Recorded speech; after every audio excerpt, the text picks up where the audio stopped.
So I always tell people, you know who you are, so why are you asking that question? Truly.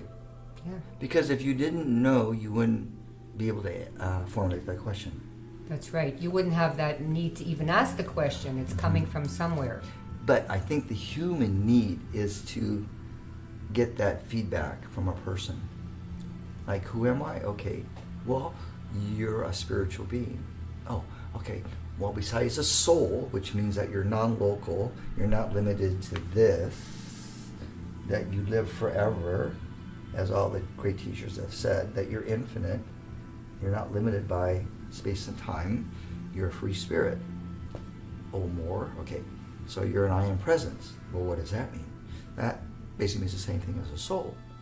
You're unbounded. Philosophers talk about that we're unbounded. What does that mean? Well, it means that we're not confined to space and time like this.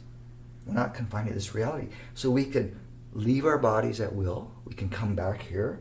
We can go into other realities as our possible futures, if we choose to.